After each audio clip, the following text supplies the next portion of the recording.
بسم اللہ الرحمن الرحیم۔ حضرات ذیوکار، اگر آپ نے میری پچھلی ویڈیو دیکھی ہو تو پچھلی ویڈیو میں جو میں نے مسئلہ بیان کیا تھا وہ مسئلہ یہ تھا کہ پہلے تشہد میں جو پہلا تشہد ہے اس کے اندر آیا درود پاک اور دعا پڑھ سکتے ہیں یا نہیں پڑھ سکتے ہیں۔ وہ ویڈیو اگر آپ نے دیکھی ہو تو وہاں میں نے تفصیل سے تھوڑی وضاحت کی تھی اور وہ ویڈیو بھی جاری ہے۔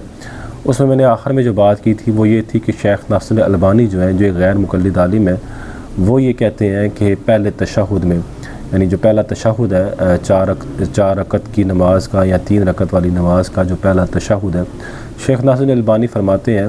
کہ پہلے تشہد میں بھی درود پاک پڑھیں گے اور دعا بھی مانگیں گے۔ تو میں نے کہا تھا، جیسے کہ آپ کو یاد ہو، اگر آپ نے میرے صاحب کا ویڈیو دیکھی تو میں نے بتایا تھا کہ شیخ ناصر الالبانی نے جو دلائل دیے ہم ان دلائل کا تجزیہ کرتے ہیں کہ شیخ ناصر الالبانی نے کون سے دلائل پیش کیے ہیں۔ حضرات ذکر، یہ میرے سامنے شیخ ناصر الالبانی کی ایک کتاب ہے صفت الصلاۃ النبی صلی اللہ علیہ وسلم۔ اس کے صفحہ نمبر 100، میرے پاس جو صفحہ نمبر ہے وہ صفحہ نمبر 139 ہے۔ اس میں شیخ ناصر الالبانی نے جو باب باندھا وہ باب ہے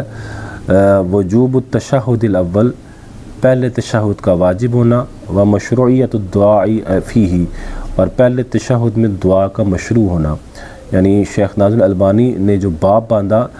باب ہی شیخ ناصر الالبانی کا یہ بتا رہا ہے کہ پہلے تشہد میں دعا پڑھنا بھی کیا ہے، مشروع ہے۔ اب جو انہوں نے یعنی اس بات پر جو دلیل دی وہ کیا دلیل ہے، اس میں شیخ ناصر الالبانی آگے فرماتے ہیں ثم کان یقرأ فی کل رکعتین التحیہ،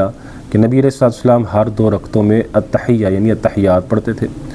وَكَانَ أَوَّلُ مَا يَتَكَلَّمُ بِهِ عِنْدَ الْقَعْدَةِ التَّحِيَّاتُ لِلَّهِ، کہ رسول اللہ صلی اللہ علیہ وسلم قاعدے میں بیٹھنے کے بعد سب سے پہلا جو کام کرتے تھے، سب سے پہلا جو کلام کرتے تھے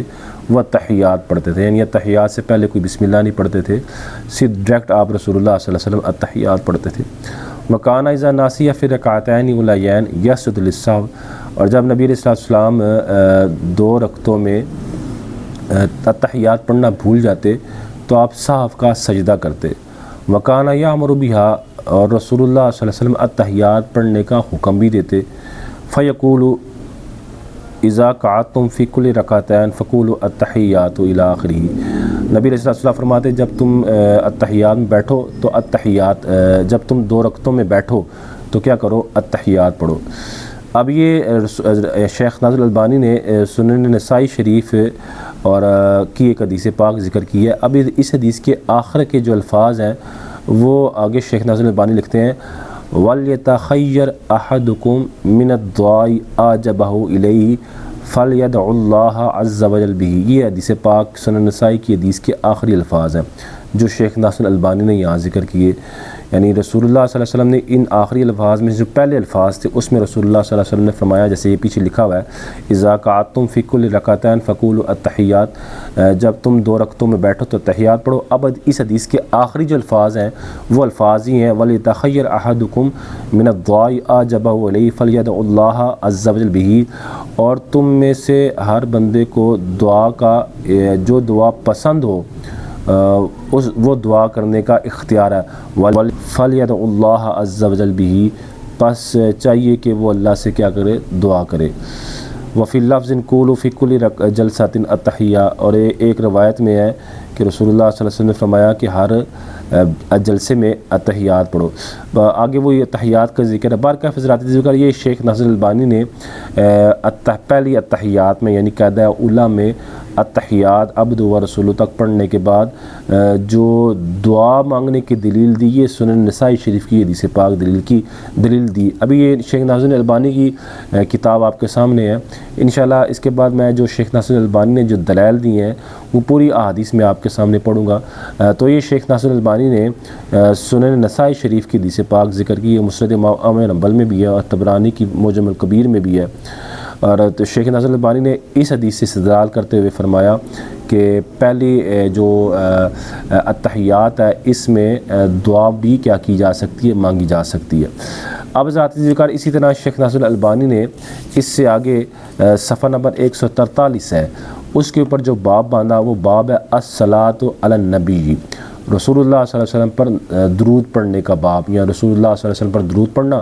و موضعها، اور رسول اللہ صلی اللہ علیہ وسلم پر درود پڑھنے کے جو جگہ ہیں، یعنی نماز کے اندر کن کن جگہوں پر رسول اللہ صلی اللہ علیہ وسلم پر درود پڑھ سکتے ہیں، وہ سیاغوہا، اور درود کے جو صیغے ہیں، یہ شیخ ناصر البانی نے یہاں ایک باب باندھا۔ اب اس باب کے تحت آگے شیخ ناصر البانی فرماتے ہیں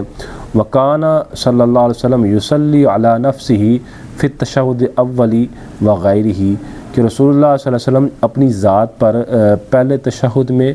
اور پہلے تشہد کے علاوہ بھی درود پاک کیا کرتے تھے، پڑھتے تھے۔ وَسَنَّ ذَلِكَ لِأُمَّتِهِ حَيْثُ أَمَرَهُم بِالصَّلَاةِ عَلَيْهِ بَعْدَ السَّلَامِ عَلَيْهِ، اور رسول اللہ صلی اللہ علیہ وسلم نے اس چیز کو اپنی امت کے لیے بھی کیا کیا، سنت قرار دیا، اس حیثیت سے کہ رسول اللہ صلی اللہ علیہ وسلم نے صلاۃ یعنی